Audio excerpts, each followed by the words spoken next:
नमस्कार, मैं पेन वाजपेयी अपने YouTube चैनल पेन वाजपेयी भी आपका बहुत बहुत स्वागत करता हूं। ये क्वेश्चन एसएससी CHSL 2023 प्री के एग्जाम में पूछा गया। काफ़ी अच्छा क्वेश्चन है और इस कॉन्सेप्ट पे बेसिस क्वेश्चन आपका CHSL CGL 2023 मेंस के एग्जाम में आ सकता है। तो जो भी बच्चे मेंस एग्जाम की प्रिपरेशन कर रहे हैं वो CHSL 2023 के जितने भी स्टेप में आपका एग्जाम हुआ है मैथ्स के क्वेश्चन आप लोग जरूर कर डालिएगा, क्योंकि काफ़ी अच्छा लेवल पूछा गया। क्वेश्चन में थोड़ा सा और भी वेरिएशन किया जा सकता है, तो क्या क्या वेरिएशन आपका हो सकता है वो भी चीज़ें आपकी यहाँ पे क्लियर हो जाएंगी। तो आराम से सारी चीज़ों को हम लोग समझते हैं। दिया हुआ है क्वेश्चन कि सुहास एक 3.15 मीटर लंबा पेड़ और एक 11.25 मीटर ऊंची इमारत इस प्रकार अवस्थित है। सुहास और एक 3.15 मीटर लंबा पेड़ और एक 11.25 मीटर ऊंची इमारत इस प्रकार अवस्थित है कि जमीन पर उनके आधार एक रेखा में तथा पेड़ सुहास और इमारत के बीच में स्थित है। पेड़ इमारत से 45 मीटर की दूरी पर स्थित है। इसके अलावा सुहास की आंखें पेड़ का शीर्ष और इमारत का शीर्ष एक ही रेखा में है। सुहास की आंखें जमीन से 1.8 मीटर की ऊंचाई पर हैं। सुहास से कितनी दूरी पर पेड़ है? देखो यहाँ पे 3 लोग हैं, मतलब इमारत है, पेड़ है, सुहास है। ये क्वेश्चन 4 पे भी आ सकता है, मतलब 4 लोग खड़े हैं, 4 इमारतें हैं, या 4 अलग अलग लोगों को खड़ा कर सकता है। 5 अलग अलग लोगों पे कॉन्सेप्ट पे क्वेश्चन पूछ सकता है। कहने का मतलब है इस कॉन्सेप्ट पे आपका क्वेश्चन आ सकता है और ये क्वेश्चन आपको फंसा भी सकता है अगर आपने इस क्वेश्चन को इससे पहले नहीं सॉल्व किया है। पहले बना लेते हैं फिगर, तो आपको समझ में आ जाएगा। जो जितनी भी चीज़ें खड़ी हैं उनका बेस जो है वो समान है, यानी कि एक ही बेस पर है। पहले इमारत है, इमारत की जो ऊंचाई है वो 11.25 है, ठीक है। उसके बाद एक पेड़ है जिसकी ऊंचाई कितनी है, 3.15 है। और यहाँ पे सुहास की आंखों का मतलब सुहास की जो ऊंचाई है वो 1.8 है। इनका बेस एक है और इनके शीर्ष को अगर हम मिला देते हैं तो ये सब एक ही रेखा में।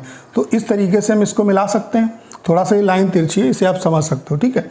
तो ये जो क्वेश्चन है ये सिमिलरिटी का क्वेश्चन है। कैसे सिमिलरिटी का क्वेश्चन है? देखो ये जो एंगल है वो 90 डिग्री बनेगा, ये भी 90 डिग्री बनेगा, ये भी 90 डिग्री बनेगा, ठीक है। अगर 2 त्रिभुज सिमिलर होते हैं तो उनकी भुजाएं अनुपातिक होती है। बस आपको ये कॉन्सेप्ट पता होना चाहिए। यहाँ पे ये दिया हुआ है कि जो पेड़ है और जो इमारत है इसके बीच की जो दूरी है वो 45 मीटर है।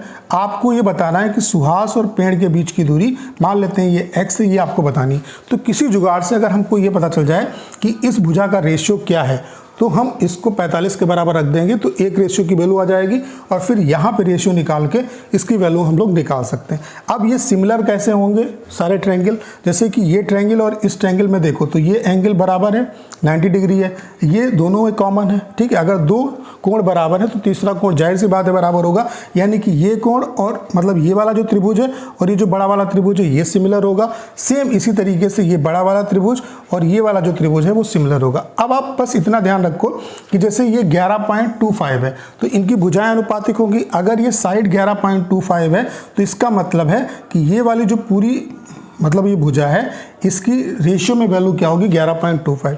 इसकी अगर लंबाई 3.15 है तो ये जो पूरी भुजा है वो 3.15 होगी।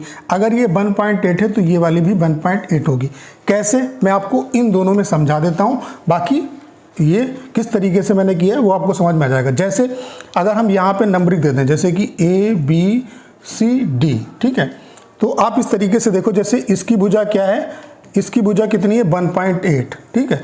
1.8 के करस्पॉन्डिंग साइड हम ये वाली ले रहे हैं, यानी कि 1.8 और AB का वही रेशियो होगा जो 3.15 और आपका ये वाली अगर भुजा ये AB है तो ये क्या होगी, इसकी लंबाई AC का होगा।